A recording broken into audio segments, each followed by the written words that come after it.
Dramily.com, unlimited drama series. The wrench slipped from my grease-stained fingers and clattered onto the driveway concrete. I was elbow-deep in my truck's engine when Greta Wilcox's voice cut through the evening air like a rusty blade. "Jay, I hope your wife gets well soon. The doctor's at your house every day." I straightened up, wiping my hands on an old rag, and turned to face my neighbor. Greta stood at the property line, her arms crossed, wearing that expression she always got when she had juicy gossip to share. The woman was 60-something, with silver hair pulled back in a tight bun, and eyes that missed nothing. "If she's sick, it's news to me," I replied, forcing a laugh. "Maybe she's allergic to honesty." Greta's eyebrows shot up. "Oh, you didn't know? Dr. Williams has been coming by almost every afternoon this week. His fancy BMW's been parked right there in your driveway." She pointed to the spot where my beat-up Ford usually sat. My stomach dropped, but I kept my voice steady. "Scott Williams? Laura's colleague from the clinic? That's the one. Tall, handsome fellow. Always dressed so nicely." Greta leaned closer, lowering her voice conspiratorially. "I just assumed Laura was under the weather. You know how doctors make house calls for their friends." "House calls, right. Thanks for letting me know, Greta. I'll have to ask Laura about it when she gets home from her conference tonight." But Laura wasn't at any conference. She'd told me she was visiting her sister in Albany. Wouldn't be back until tomorrow. The lie sat in my gut like a stone. After Greta shuffled back to her house, I stood there in the fading daylight, staring at my front door. 22 years of marriage, 2 daughters, a mortgage we'd been chipping away at together, and now this. I'd suspected something was off for months. Laura had been distant, always working late, taking mysterious phone calls in the other room. When I'd try to talk to her about it, she'd brush me off or turn it around on me somehow. "Now you're being paranoid, Jay. Not everyone is as suspicious as you are." Maybe I was suspicious. Maybe that's what happens when you grow up in a house where your father cheated on your mother with half the neighborhood. Maybe that's what happens when you've seen too many friends get blindsided by unfaithful spouses. But maybe I was also right. I walked into the house, my work boots echoing on the hardwood floors. Everything looked normal. The living room was tidy, Laura's medical journals stacked neatly on the coffee table. Family photos lined the mantelpiece, our wedding day, the girls' school pictures, vacations from happier times. In our bedroom, I noticed the bed was made differently than usual. Laura always tucked the corners of the comforter in tight, hospital style. Today it was loose, sloppy, like someone had made it in a hurry. I opened her dresser drawer, the one where she kept her jewelry. Her wedding ring was there, sitting in its little velvet box. She never took it off, ever. Said it was bad luck. Apparently, she'd found something unluckier than removing her wedding ring. My phone buzzed. A text from Laura. "Conference running late. Won't be home until tomorrow afternoon. Love you, love you." The words felt hollow, meaningless. How long had she been lying to my face? I sat on the edge of our bed, staring at that text message. Part of me wanted to call her out right then and there. Part of me wanted to drive to Albany and see if she was really at her sister's house. But a bigger part of me, the part that had learned patience from years of construction work, the part that knew you had to plan carefully before tearing something down, wanted proof. If Laura was cheating, if she was bringing another man into our home, into our bed, then I needed evidence. Real evidence. Not just a nosy neighbor's observations and a badly made bed. I walked to the garage and found my old toolbox, the one I'd used when I first started my construction business. Hidden in the bottom compartment was something I'd bought years ago but never used. A small security camera system. I'd originally planned to install it after a rash of break-ins in the neighborhood, but Laura had talked me out of it. "I don't want to live in a fortress, Jay. This is supposed to be our home." Our home. Right. The cameras were small, wireless, and easy to hide. I spent the next hour installing them strategically around the house. One in the living room, disguised behind a picture frame, another in the hallway near our bedroom door, and a third in the kitchen where it could catch anyone coming or going through the back entrance. By the time I finished, it was nearly midnight. I tested the system on my phone, making sure I could access the feeds remotely. Everything worked perfectly. Tomorrow, while I was at work, I'd finally know the truth. I barely slept that night. Every creak of the house, every sound from outside had me checking my phone, expecting to see Laura sneaking back early. But the cameras showed nothing but empty rooms and shadows. The next morning, I went through my normal routine: coffee, shower, work clothes. I left the house at 7:30, same as always, but instead of driving straight to the job site, I parked 3 blocks away and pulled up the camera feeds on my phone. At 9:15, a silver BMW pulled into my driveway. Dr. Scott Williams stepped out, looking exactly like the kind of man who would steal another man's wife. Tall, well-dressed, confident. He walked to my front door like he owned the place, using a key I'd never given him. Laura appeared in the hallway camera, wearing a silk robe I'd bought her for our anniversary last year. She kissed him. Not a friendly peck on the cheek, but a real kiss, the kind she hadn't given me in months. I watched them disappear into our bedroom, and I had to put the phone down. My hands were shaking with rage. They were in there for 2 hours.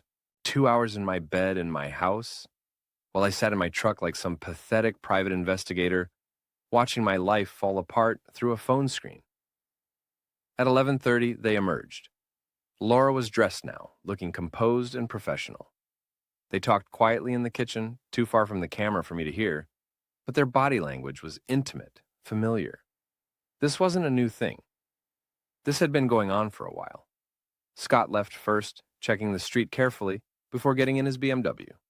Laura waited 10 minutes, then left in her own car, probably heading to the clinic to maintain their charade of being nothing more than colleagues.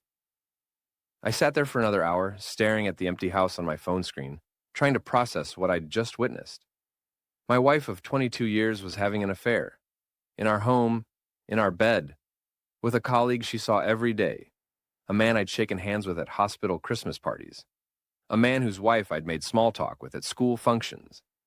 The betrayal was complete, calculated, and cruel.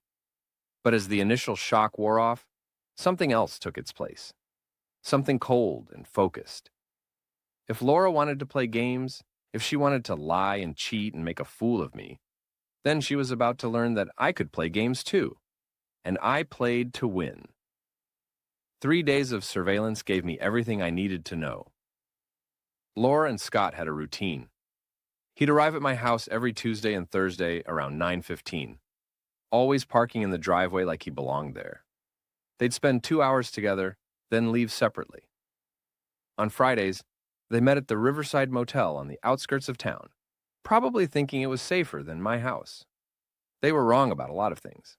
I printed screenshots from the camera feeds, clear images of Scott entering my house, of them kissing in the hallway, of him leaving with that satisfied look men get when they think they're getting away with something. I stored the digital files in multiple locations: cloud storage, a flash drive in my truck, another hidden in my toolbox at work. Then I started planning. Mike Torino had been my best friend since high school. We'd boxed together at Murphy's gym, worked construction together, stood up at each other's weddings. If anyone would understand what I was going through, it was Mike. His own wife had cheated on him 5 years ago, and the divorce had nearly destroyed him. I found him at the gym on Wednesday night, working the heavy bag like it owed him money. Mike was built like a fire hydrant, short, thick, and impossible to move when he planted his feet. His towing company had made him rich, but he still came here to blow off steam. "You look like hell, Jay," he said, unwrapping his hands. "What's eating you?" I handed him a beer from the cooler and sat down on the bench beside him. "Laura's cheating on me." Mike stopped mid-sip. "You sure?" "Video evidence, sure."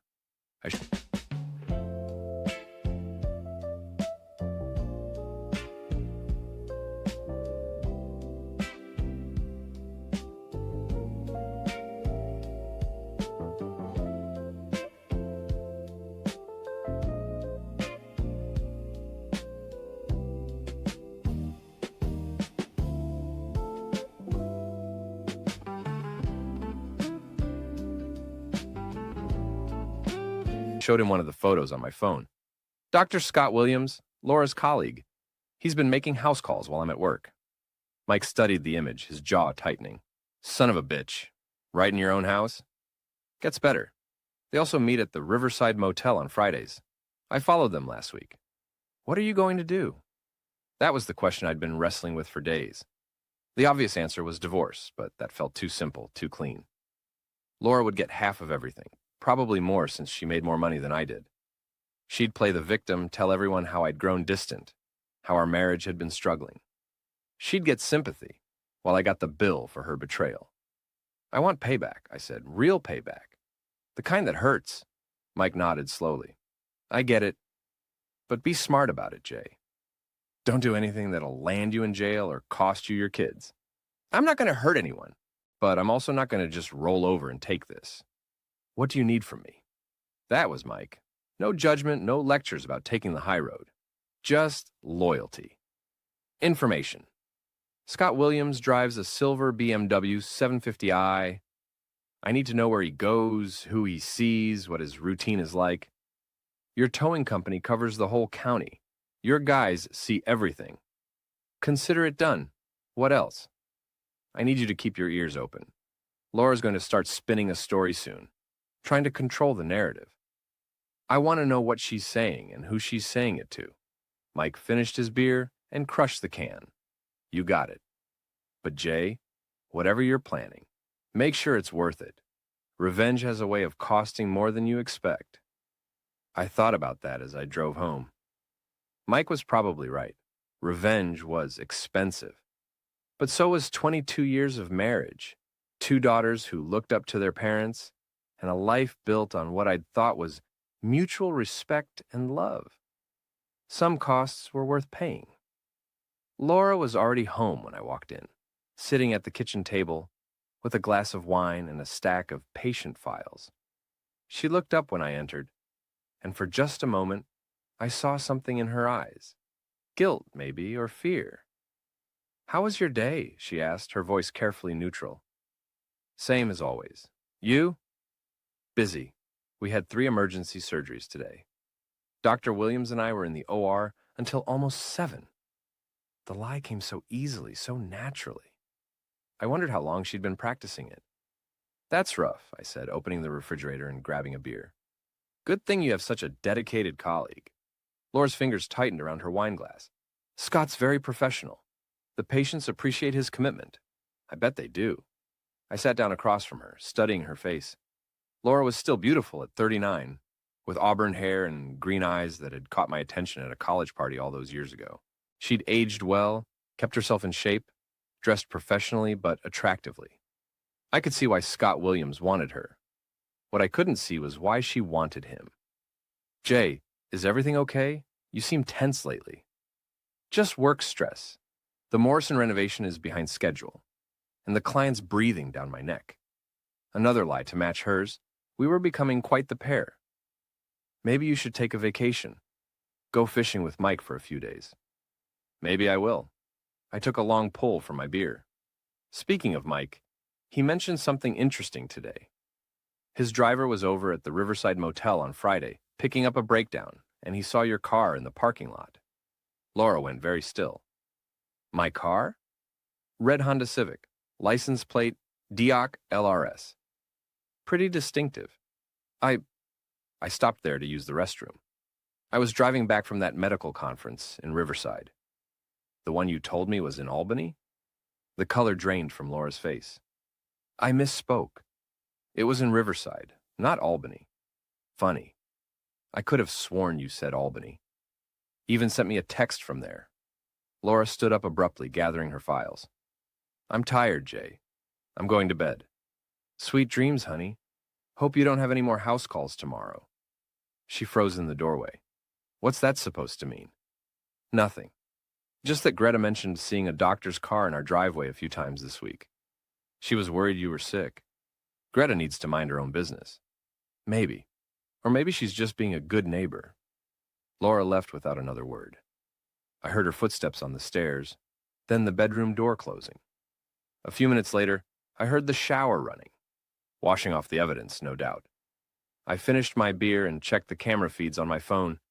Everything was recording perfectly. Tomorrow was Thursday, which meant Scott would be making another house call. But this time, I'd be ready for him. I walked to my truck and retrieved a small package from behind the spare tire. Inside was a cheap burner phone I'd bought with cash, along with a prepaid calling card. Untraceable, anonymous, perfect for what I had planned. I composed a text message. Dr. Williams, I know about your house calls to Maple Street. Next time you visit, try knocking. My daughter scares easily. A concerned neighbor. I sent it to the number I'd found in Laura's phone while she was in the shower. Then, I turned off the burner phone and hid it back in my truck. Let him sweat for a while. Let him wonder who knew, how much they'd seen, what they might do with the information. The game was just beginning. Scott didn't show up on Thursday, or the following Tuesday. My anonymous text had spooked him just as I'd hoped, but Laura's behavior told me they were still in contact. She was Since when do you carry men's cologne to the gym? It's my trainer's. He left it. Your trainer keeps his cologne. Watch more on Grammarly.com. jumpy, distracted, checking her phone constantly. She'd started working late again, claiming emergency surgeries and patient consultations that couldn't wait. I let her think she was being clever. Meanwhile, Mike's network was paying dividends. His drivers had spotted Scott's BMW at 3 different locations over the past week. Twice at the medical center where he and Laura worked, and once at a coffee shop downtown, where they'd met for what looked like an intense conversation. They're getting nervous, Mike reported during our Friday night beer session at Murphy's gym. My guy Tony saw them at Starbucks yesterday morning. Said they looked like they were arguing. Good. Nervous people make mistakes. Speaking of mistakes, you might want to know what Laura's been telling people at the hospital. I set down my beer. What kind of things? According to my cousin Maria, she works in radiology there. Laura's been dropping hints that you've been acting strange lately. Paranoid, checking up on her, asking weird questions, setting up the narrative. Looks like it.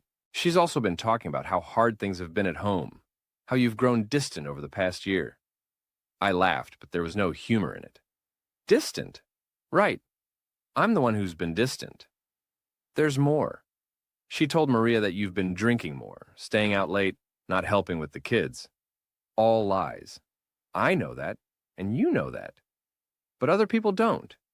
She's playing the victim, Jay. Getting her story out there first. It was a smart strategy, I had to admit. When the affair eventually came to light, and it would one way or another, Laura would already have established herself as the wronged party, the neglected wife whose husband had driven her into another man's arms. 2 can play that game, I said. What do you mean? I pulled out my phone and showed Mike a new photo I'd taken that morning.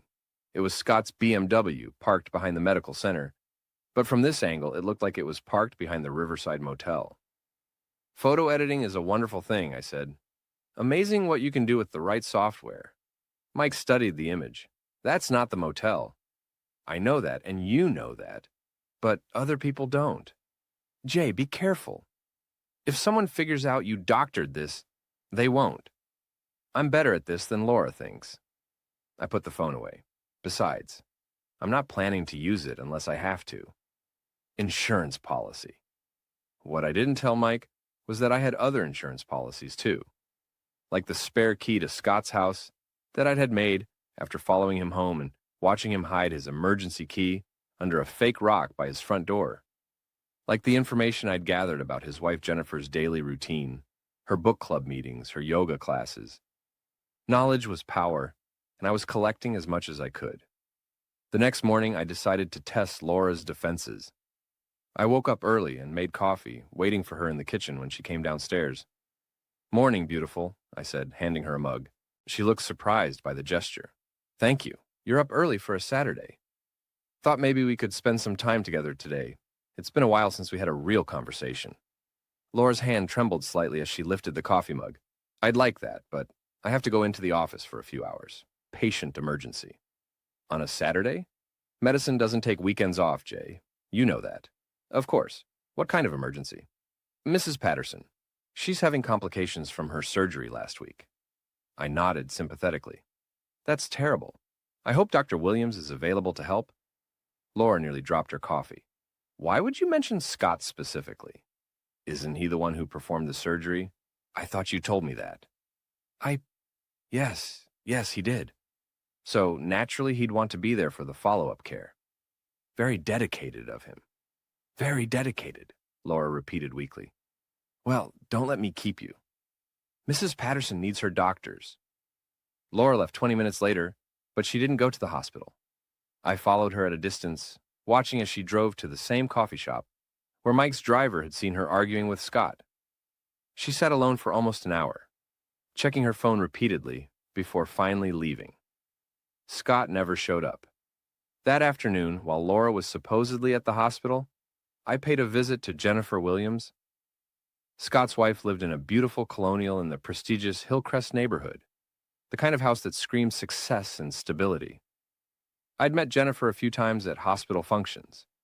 She was a pleasant woman, a stay-at-home mom who volunteered at the Children's Hospital and organized charity fundraisers. She answered the door with a smile that faltered when she recognized me. Jay, what a surprise. What brings you to our neighborhood? I was doing some work for the Hendersons down the street, I lied smoothly. Thought I'd stop by and say hello. That's so nice of you. Would you like to come in? I just made iced tea. Jennifer's kitchen was spotless, decorated with family photos and children's artwork. 2 kids, a boy and a girl, both elementary school age. They looked happy, well cared for, completely unaware that their father was destroying another family. How's Scott doing? I asked, accepting a glass of iced tea. Oh, he's been so busy lately. Working late almost every night, emergency surgeries, consultations. Sometimes I barely see him. That must be hard on you and the kids. It is, but that's the price of being married to a surgeon. At least he loves what he does. And he's working closely with Laura these days, isn't he? Jennifer's smile became a little forced. Yes, they've been collaborating on several cases. Your wife is very talented. She is, very dedicated too. Sometimes I wonder if she's more married to her job than to me. It was a calculated comment, designed to plant a seed of doubt. Jennifer's expression shifted slightly, becoming more thoughtful. I know what you mean. Scott's been the same way lately. Very focused on his work. Well, I suppose we should be grateful our spouses are so committed to helping people. Yes, Jennifer said, but she didn't sound entirely convinced. I finished my iced tea and made polite conversation for a few more minutes before leaving. As I walked back to my truck, I could see Jennifer watching me through her kitchen window, a puzzled expression on her face. Another seed planted, another crack in the foundation. That evening, Laura came home looking exhausted and stressed. She barely spoke during dinner, picking at her food while the girls chattered about their day. How's Mrs. Patterson? I asked casually. What? Mrs. Patterson. Your patient emergency. Oh, she's stable. We got her through the crisis. That's good news. I'm sure her family's relieved. Laura nodded, but she wasn't really listening. Her mind was somewhere else, probably wondering why Scott hadn't shown up at the coffee shop, why he wasn't returning her calls. After the girls went to bed, I found Laura in our bedroom, staring at her phone. Everything okay? I asked. She quickly put the phone away. Fine, just tired. You've been tired a lot lately. It's been a stressful time at work. Maybe you should take a vacation. Get away from all that stress. Laura looked at me sharply. What do you mean? Nothing. Just that you deserve a break. We both do. I started getting ready for bed, but I could feel Laura watching me, trying to read my expression, wondering how much I knew. The answer was everything. I knew everything. But she didn't need to know that yet. The breaking point came on a Tuesday morning in October. I was supposed to be at the Morrison job site, but a burst pipe had flooded the basement, pushing back our schedule by at least a week. Instead of calling Laura to let her know I'd be home, I decided to surprise her. The surprise was on me. Scott's BMW was in my driveway again. After 3 weeks of staying away, he'd apparently decided the coast was clear. I parked around the corner and pulled up the camera feeds on my phone. They were in my living room this time, on the couch Laura and I had picked out together for our 10th anniversary. She was wearing the blue dress I'd complimented her on that morning, the one that brought out her eyes. He was in his usual expensive suit, but his tie was already loosened. I watched them kiss, watched him run his hands through her hair, watched her respond in ways she hadn't responded to me in months. The rage that had been building for weeks finally boiled over. I drove home. They didn't hear me come in through the back door. Why would they? They thought I was safely across town, hammering nails and running pipe. They thought they had hours. I stood in the kitchen doorway, watching them on my couch, in my house, destroying my marriage with casual indifference. Laura's back was to me, but Scott was facing my direction. It took him a moment to notice me standing there, and when he did, his face went white. What the hell is this? Laura spun around, her dress disheveled, her lipstick smeared. For a moment, nobody moved. Then Scott started to stand up, straightening his tie. Jay, I can explain. Explain what? How you're screwing my wife in my living room? I think that's pretty self-explanatory. Laura found her voice. Jay, please, let us talk about this. Talk? I stepped into the room, and Scott instinctively backed away. What's to talk about, Laura? How long this has been going on? Where else you've been meeting? Whether you've been laughing about what a fool I am? It's not like that, Scott said, trying to sound authoritative, professional. This is a complicated situation. Complicated? I laughed, but it came out harsh, bitter. You know what's complicated, Doc? Explaining to my daughters why Mommy doesn't live here anymore. Explaining to your wife, Jennifer, why you threw away your family for a quick thrill. Scott's face went even paler. You can't tell Jennifer, the kids. Now you're worried about kids? You weren't worried about my kids when you were using their house as your personal brothel. Jay, stop, Laura said, stepping between us. This isn't helping anyone. Helping? I stared at my wife, this woman I'd loved for more than half my adult life, and felt something cold and final settle in my chest. You want to help, Laura? Pack your bags, both of you. Get out of my house. This is my house, too, Laura said, lifting her chin defiantly. You can't just throw me out. Watch me. I pulled out my phone and showed them both the camera screenshot I'd saved from earlier. Laura gasped, but Scott just closed his eyes in defeat. I've got hours of footage, I said. Video, audio, timestamps. Everything I need for the divorce.